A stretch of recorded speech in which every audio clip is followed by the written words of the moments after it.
Hello. Hello. हाँ जी। कौन श्रीमान पवन दास जी बात कर रहे हैं क्या? हाँ जी, हाँ जी। जी राम राम जी। राम राम जी, राम राम। सर मेरा नाम राज है और मैं आपसे किसी संबंध में बात करना चाह रहा हूँ। बताइए। सर मैं जब फेसबुक ओपन करता हूँ ना हम्म। तो स्क्रॉल करते हुए आपके एड्स आ जाते हैं, एड्स। अच्छा। तो मैंने ना एक दो बार तो गौर नहीं किया, मैं अपने काम में बिजी था। हम्म। लेकिन कई बार अचानक एड्स आए, आते गए आते गए। तो संत रामपाल जी के बारे में रिसर्च किया मैंने, है ना सर। हम्म। तो जो मुझे पता लगा संत रामपाल जी के बारे में, हम्म। और आप जो संत रामपाल जी के बारे में बताते हो, उन दोनों बातों में बहुत असमानताएं मुझे पता लगी। बताइए। तो सर मैं आपसे बस इतना पूछना चाहता हूँ कि आप संत रामपाल जी को इतना महत्व क्यों देते हैं सर? चलो, आज तो मैं महत्व दे रहा हूँ, कल को जब ज्ञान हो जाएगा पूरी दुनिया महत्व देगी। बात ज्ञान और अज्ञान की है ना, जब तक बात समझ में नहीं आएगी। अब एक जी कोई आदमी है। जी। अब 10 रुपए का या 100 रुपए का तो सबको पता है, छोटा सा बच्चा होगा उसको भी। अब आप अगर 10 रुपए का नोट दिखाओगे, 100 का नोट दिखाओगे, उसको जी पता है क्योंकि उसने देखा है, बहुत बार देखा है, इसलिए वो उसकी महत्वता को जानता है। जी। जी लेकिन छोटे बच्चे को यदि आप 20 लाख का चेक दे दोगे या रोड पे उसको पड़ा हुआ मिल जाएगा, तो शायद वो उसको उठाएगा भी नहीं, एक कागज का टुकड़ा समझ के। क्यों? क्योंकि वो उसकी जी। वैल्यू से परिचित नहीं है। जी अभी ये जी। दुनिया संत रामपाल जी के ज्ञान से परिचित नहीं है, उनकी वैल्यू से जी परिचित नहीं है। इसलिए लोग उन्हें महत्व नहीं दे रहे हैं, और जिनको वैल्यू का पता चल गया वो फिर पीछे कैसे हटेगा। रही बात, आप उनको जेल में देख रहे हैं वर्तमान में, कोई बड़ी बात नहीं है। 4 युगों का इतिहास उठा के देख लो। जब भी कोई महापुरुष इस धरती पर आया है लोगों के उद्धार के लिए, उनको सही रास्ता दिखाने के लिए, चाहे जी। श्री राम हो, चाहे श्री कृष्ण हो, चाहे अन्य कोई महापुरुष हो, उनको इस प्रकार की यातनाएं आम बात हैं। श्री जी रामचंद्र जी को भी 14 साल का वनवास काटना पड़ा। श्री कृष्ण जी का जन्म ही जेल में हुआ। 33 जी। करोड़ देवी देवताओं ने रावण की जेल काटी। महात्मा गांधी जी ने अंग्रेजों की जेल काटी। कोई भी जी व्यक्ति देख लो आप। जो व्यक्ति सत्य पे चलता है और दूसरों को सत्य पे चलने की प्रेरणा देता है, उसको जी। इस लोक में इस प्रकार की यातनाएं सहन करना एक आम बात है। लेकिन ये हमारा दुर्भाग्य होता है कि उनके रहते सहते हम लोगों की बातें सुन सुन के, मीडिया की बातें सुन सुन के, हम लोग सच्चाई की गहराई में ना जाके उन लोगों की बातों को सत्य मान के उस आदमी से जो है बल्कि द्वेष कर लेते हैं। लेकिन हम इंसान हैं, परमात्मा ने हमें जानवरों से भिन्न ये शरीर दिया है। जानवरों से भिन्न हमारे को सोचने समझने की शक्ति दी है। हमने खुद भी अपने कॉमन सेंस का प्रयोग करना चाहिए। पहले हमने उनके बारे में विस्तार से जानना चाहिए। और किसी भी व्यक्ति के बारे में विस्तार से जानने का तरीका सबसे बेटर यही है कि हम उस व्यक्ति के विचार सुने। तो आपने कुछ दिन उनके सत्संग सुनने चाहिए। सत्संग सुनने से आपको पता चलेगा कि दुनिया क्या कह रही है और वास्तव में संत रामपाल जी क्या है। ये कोई बड़ी बात थोड़ी है भाई साहब। आज हमारे भारत देश की जेलों में 90% लोग बेचारे दूसरों के सताए हुए पड़े हैं, जो कमजोर हैं, जो आर्थिक स्थिति से जो कमजोर हैं, जिनका कोई सहारा नहीं है। ज्यादातर निर्दोष लोग बेचारे जेलों में पड़े हैं। जी बिल्कुल सही तो बात है। ये तो कोई बड़ी बात नहीं है। आप देख लो, सर्च कर लो यूट्यूब पे, उनके सत्संग सुन लीजिए कुछ दिन। अगर समझ में आती है कि वास्तव में उनका ज्ञान। अभी सर अभी सर एक मेमोरी कार्ड बहुत ट्रेंडिंग में चल रहा है, उसका थोड़ा बताएंगे मुझे वो क्या है? मेमोरी कार्ड ऐसा है, वो संत रामपाल जी के मुखारविंद से 50 घंटे की वो अमृतवाणियां हैं। अमृतवाणियां क्या हैं? अभी तक केवल दुनिया 4 वेदों के बारे में जानती है, जबकि 4 वेदों का बाप है सूक्ष्म वेद। हिंदी भाषा में उसको कबीर सागर कहते हैं। कबीर सागर हाँ से भी उत्तम जो ग्रंथ है वो आदरणीय गरीबदास जी महाराज जी, जो कि गांव छुड़ानी, जिला जज्जर, हरियाणा में आज से 300 साल पहले हुए थे। हाँ हाँ हाँ। उनके सदग्रंथ साहिब में 24,000 वाणियां हैं, जो चारों वेदों को मिला के भी ज्यादा है।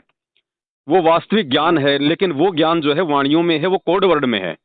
तो ये जो हाँ 50 घंटे का जो मेमोरी कार्ड है 32 GB हाँ। का, इसमें वो गरीबदास जी की 24,000 वाणियां संत रामपाल जी ने अपने मुख कमल से बोल के जो है बल्कि उसमें डाली हुई हैं, जिनका पाठ करने से वाणी का लाभ तो मिलेगा ही मिलेगा। लेकिन उन वाणियों को समझेगा वो जिसने संत रामपाल जी के सत्संग सुने हुए हैं। क्योंकि संत रामपाल जी ने जो सत्संग किए हैं आज से पहले, वो उस आदरणीय गरीबदास जी के ग्रंथ के ऊपर किए हैं। इसलिए जो उनके ओ। सत्संग जो काफी समय से जो लोग सुन रहे हैं ना, उनको ये हाँ वाणियां समझ में आएंगी। जैसे एक व्यक्ति को रामायण का पता ही नहीं कि रामायण क्या है, राम क्या है, रावण क्या है, और उसको यदि कोई चौपाई सुनाई जाए रामायण की, तो वो क्या समझेगा? नहीं समझ पाएगा ना। नहीं और बिल्कुल जिस नहीं व्यक्ति ने समझ। रामायण को सुन रखा है, बार बार सुन रखा है, और फिर यदि कोई दोहा बोल के रामायण का सुनाया जाए, तो पूरी रामायण उसके दिमाग में आ जाएगी। अच्छा सर, थोड़ी सी कंफ्यूजन हमें ये रही, जी। जैसे कि आप श्री संत रामपाल जी महाराज को एक भगवान भगवान की उपाधि देते हो सर, है ना? जी। तो आप डायरेक्टली गरीबदास जी को ही भगवान की उपाधि क्यों नहीं देते फिर? गरीबदास अगर जी भी भगवान थे, कोई दो राय हाँ। नहीं। कबीर जी भी भगवान थे, जो गरीबदास जी थे वो भी कबीर जी के ही अवतार थे, यानी कबीर जी थे खुद। और आज जो संत रामपाल जी हैं वो भी खुद, चाहे उनको गरीबदास कह दो चाहे आप उनको कबीर जी कह दो, लेकिन संत रामपाल जी को महत्व देने के पीछे रीजन ये है कि हमारा जो उद्धार है वर्तमान में, हमें जो ज्ञान देगा, जो नाम देगा, हमारा जो मोक्ष करेगा, जो सही रास्ता दिखाएगा, वो दिखाएगा जो वर्तमान में धरती पर आप और हमारी तरह इंसान रूप में सशरीर भाई जो प्रकट है। अब गरीबदास जी को हम भगवान तो बोल देंगे, लेकिन क्या गरीबदास जी हमें ज्ञान दे देंगे? क्या हमें वो नाम दे देंगे? हमें कोई मन में शंका होगी तो हम गरीबदास जी से हम बात कर सकते हैं? नहीं कर सकते, क्योंकि वो पास्ट में चला गया। इसलिए उनको महत्व दिया जाएगा आज वर्तमान में। जैसे मुख्यमंत्री, आप कहाँ से हैं? मैं यूपी से हूँ सर। जैसे यूपी में भाई पहले कभी अखिलेश यादव जी थे मुख्यमंत्री, जी जी वो भी मुख्यमंत्री थे, और आज जो मतलब योगी जी हैं मुख्यमंत्री। जी। तो वर्तमान में महत्व किसका रहेगा?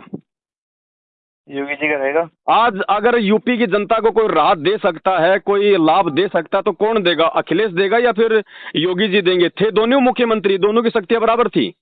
जी जी जी। तो ऐसे ही वर्तमान में जो जो प्रेजेंट जो गुरु होता है ना, हाँ उसको भगवान मानने से ही बात बनेगी। इसीलिए खुद जो है कबीर जी ने कहा है कि गुरु और गोविंद दोनों खड़े मैं किसके लागू पाए, बलिहारी गुरु आपना जिसने गोविंद दिया बताए।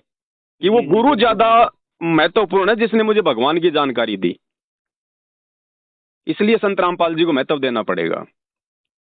चलिए सर, तो आप अपना यूट्यूब चैनल बताइए, हम भी थोड़ा सर्च करके देखते हैं। सर यूट्यूब चैनल मैं नहीं चलाता, क्योंकि मेरे यूट्यूब चैनल पे लोग स्ट्राइक लगवा देते हैं। इसलिए मेरा फेसबुक पेज है पवन दास इज लाइव। जी जी, आपका फेसबुक पेज तो मैंने ऑलरेडी देखा हुआ है। बस वही है भाई साहब, उसी के माध्यम से हम भगत समाज तक अपनी जानकारियां पहुंचा रहे हैं। चलिए सर, हम भी आज से आपसे जुड़े रहेंगे ना सर। देखो, मेरे से जुड़ो ना जुड़ो, मैं तो आपकी तरह एक जीव हूँ, इंसान हूँ, लेकिन संत रामपाल जी से जरूर जुड़ो, और उनसे जुड़ने का माध्यम वर्तमान में केवल उनके सत्संग है। बाकी देखो बाद में तो देखो वही बात है, जब जब किसी का नाम हो जाता है, जब कोई दुनिया में छा जाता है तो पूरी दुनिया उसको फॉलो करती है। लेकिन असल में फॉलो करना वो होता है कि हम किसी के विचारों को समझ के, उनके ज्ञान को, देखा देखी में नहीं। देखा देखी में चलोगे तो वो हो जाएगी जैसे आजकल वो विवेक बिंद्रा के साथ में हो रहा है। जी जी जी बिल्कुल, संदीप महेश्वरी जी कर रहे हैं। हाँ, लोगों ने देखा देखी में फॉलो कर लिया, पैसा इन्वेस्ट कर दिया, बाद में पता चला तो लेना एक देने दो। लेकिन बिल्कुल सही बात अच्छी है। तरह जान पहचान के, और जान पहचानने का तरीका एक ही है, साधु शब्दां परखिए। संत की पहचान उसके शब्दों से, उसके प्रवचनों से होगी, बाकी दूसरा कोई तरीका नहीं है। संत भी आप और हमारे तरह के इंसान ही है, वो भी कपड़े पहनता है, उस पहनावे से, वो दाढ़ी मूछ से, उससे नहीं होगी पहचान। पहचान होती उसके शब्दों से, उसके बिल्कुल विचारों सही से। बात है। तो आप उनके सत्संग सुनिए यूट्यूब पे, आपको बहुत कुछ समझ में आएगा। बहुत कुछ नहीं, सब कुछ समझ में आ जाएगा, क्योंकि जो मानव शरीर जो मिलता है ना 84 लाख योनियां भोगने के बाद, ये जी जी पूर्ण जी संत की तलाश करके, उससे नाम उपदेश लेके, और भाई जन्म मरण से अपना पीछा छुड़वाने के लिए मिलता है। नहीं तो अगला जन्म 84 लाख योनियों का तैयार है। ये गधे कुत्ते सुअर कौन है? हमारे तो पूर्वज हैं, जिन्होंने भक्ति की नहीं, और भक्ति की तो ये उल्टी भक्ति करते रहे, आधी अधूरी भक्ति करते रहे, और आज देख लो उनका जीवन जो है वो नरक बना हुआ पड़ा है। तो आप और हमें परमात्मा ने मानव शरीर दे के हमारे ऊपर एक रहम किया है, तो हम इसका सदुपयोग करें। बाकी भाई साहब, बच्चे पैदा करना और मर जाना, खाना पीना, ये तो जानवर भी कर रहा है, और वही हम करते करते मर जाएंगे, तो हमारे जानवरों में फिर क्या अंतर हुआ? जी बिल्कुल बिल्कुल सही बात है सर। ये विशेष शरीर परमात्मा ने विशेष बुद्धि हमारे को इसीलिए दी है कि हम भाई, अब इस बुद्धि से हमने मकान बना लिए, गाड़ियां बना ली, किस लिए बनाई? ताकि भक्ति में हमारे को सहयोग मिले, हमारा समय बचे। पहले किसी के सिर में दर्द हो जाता था, 3 दिन तक बांध के कपड़ा जो है वो पड़े रहते थे। आज भगवान ने हमारे को मेडिकल दे दी, हमारे को मेडिकल साइंस दे दी। एक रुपए की टेबलेट खाओ, सिर का दर्द 5 मिनट में गायब। तो परमात्मा ने क्यों दी हमारे को ये राहत? इसलिए दी ताकि तुम ज्यादा से ज्यादा भक्ति में आगे बढ़ो, जी बिल्कुल सही बात है। है ना? तो थोड़ा सा इन चीजों पे विचार करोगे ना तो समझ में आएगी। बाकी आपके विचार तो मुझे ठीक लग रहे हैं, बाकी लोग तो गालियां ही निकालते हैं। खैर, हमें तो कोई फर्क नहीं पड़ता उन बातों से, हम तो नहीं साधु सर, संत आदमी मैं हैं। जब तक मैं किसी व्यक्ति के बारे में जानूंगा नहीं, तब तक गालियां देने से फायदा क्या है? भाई वही बात है, हमारा तो सीधा सीधा कहने का मतलब ये है कि देखो, रामचंद्र जी आए उस समय वो अपनी जगह ठीक थे, वो, लेकिन उस समय जब वो शरीर में थे, उस समय वो लोगों को लाभ दे सकते थे, राहत दे सकते थे। लेकिन उस समय तो लोगों ने उनके साथ में वो बदतमीजियां की जिसका वर्णन नहीं किया जा सकता। उनकी पत्नी को रावण उठा ले गया, उनकी खुद की जो मतलब की काकी थी उसने उनको वनवास दिलवा दिया है। जी जी। अयोध्या वासियों ने ताने मार के सीता को जंगल से निकलवा दिया, अंत में बेचारी की दुर्गति हुई। श्री कृष्ण जी को देख लो, जन्म लिया नहीं, उससे पहले मामा दुश्मन हो गया। कभी जी पूतना बिल्कुल सही मारने बात। आ रही है, कभी काल्यावन, कभी जरासिंध, कभी शिशुपाल, कभी कोई। अंत तक उनके साथ में ऐसे ही रहा। अंत में मथुरा छोड़ के सुख शांति से जीवन यापन के लिए उनको द्वारिका जाना पड़ा। द्वारिका भी समुद्र ने डुबो दी। और बिल्कुल सही आज बात उनकी है। मूर्तियां बना बना के कह रहे हैं कि भगवान बेटा देना, बेटी देना, नौकरी देना, मकान देना। अरे डॉक्टर मर गया और मरने के बाद में उसकी फोटो लगा दी हॉस्पिटल में, कोई मूर्ति बना दी, और वहां जाके तुम उसको दंडवत कर रहे हो। फोटो तुम्हारा वो तकलीफ शांत करेगी क्या? बिल्कुल नहीं, सही बात है। तो आज तो राम और कृष्ण कहो, कोई भी देव देवता महापुरुष कहो, उनके चले जाने के बाद तो केवल उनकी फोटोएं शेष रह जाती हैं। लाभ तो वो उसी समय दे सकते थे जब वो धरती पर थे। तो आज भाई संत रामपाल जी धरती पर हैं। राम और श्री कृष्ण जी आए थे तो कोई जानवर बन के नहीं आए, सिर पे सींग लगा के पूंछ लगा के नहीं आए थे। वो भी एक इंसान बन के आए थे, और उनको भी हमने उनके कार्यों से, उनके विचारों से तो जाना और पहचाना। तो जी ऐसे ही आज बिल्कुल अगर सही बात। भगवान आएगा तो भगवान फिर कोई जानवर बन के थोड़ी आएगा, सींग लगा के थोड़ी आएगा। हमने उनके विचारों से ही उनको जानना पड़ेगा, पहचानना पड़ेगा। जी सही बात है, बिल्कुल। तो आप विचार करो, बस हमारी तो यही प्रार्थना है। ठीक है सर, हम जुड़ते हैं। कहाँ से हैं आप जी? सर मैं यूपी से हूँ, डिस्ट्रिक्ट मैनपुरी से। चलिए, बहुत अच्छी बात है, आपके विचार बहुत अच्छे हैं। मालिक ने अगर दया कर दी तो आप उनके सत्संग सुनिएगा। अगर समझ में आ गया तो जीवन धन्य है। अन्य भाई साहब, आप चाहे राष्ट्रपति बन जाना, चाहे प्रधानमंत्री बन जाना, अंत में दुर्गति है और कुछ नहीं है इसके अलावा। जी सर, अगर मुझे अच्छा लगा ना तो मैं आपके पास कॉल करूंगा, लेकिन आप कॉल पिक कर लेना, ठीक है सर? ठीक है जी, ठीक है। क्योंकि सर आप कॉल पिक नहीं करते, मैंने 2-3 बार और भी ट्राई कॉल किया था। पिक भाई साहब क्या कर रहे हैं, अब दिन में हजारों फोन आते हैं, बहुत सारी सेवाएं जी भी होती हैं, इसलिए मैं तो जो बात बोलनी होती है लाइव में बोल देता हूँ। अब ये तो चलो, मैं कहीं जा रहा था, अचानक से परमात्मा ने प्रेरणा की कि आपसे बात करवानी थी, इसलिए आपका कॉल मैंने उठा लिया। जी सही बात है, बिल्कुल। नाम क्या आपका? मैं सेव कर लूंगा आपका। सर मेरा नाम है राज। राज जी, ठीक है राज जी जी, सर। आप यूट्यूब पर संत रामपाल जी के सत्संग जरूर सुनते रहिए जब भी आपको समय मिले, है ना। जी जी और जी। कोशिश ओ। कीजिए समझने की, क्योंकि शास्त्र प्रमाणित है वो सत्संग, कोई मुंह से फालतू में बोले हुए नहीं है। लोगों की तरह मीठी मीठी ये कृष्ण और सुदामा की, राम और भिलनी की खाली ये कथाएं सुना सुना के लोगों का मनोरंजन नहीं किया गया, शास्त्रों को दिखाया गया है। क्योंकि भक्ति का विधान है शास्त्र। देखो, आज ना कोई राम से मिल के आया, ना कोई आज श्री कृष्ण जी से मिल के आया, लेकिन फिर भी लोग उनके बारे में जानते हैं ना। तो उनको कहाँ से ज्ञान हुआ? शास्त्रों से तो हुआ। जी जी तो बिल्कुल सर। भक्ति भी तो शास्त्रों में ही है फिर। उनकी प्राप्ति का जी मार्ग भी तो फिर शास्त्रों में ही है। जी सही बात है सर। तो शास्त्रों को संत रामपाल जी ने खोल खोल के दिखाया है, जो पूरे विश्व में किसी भी संत ने नहीं दिखाया।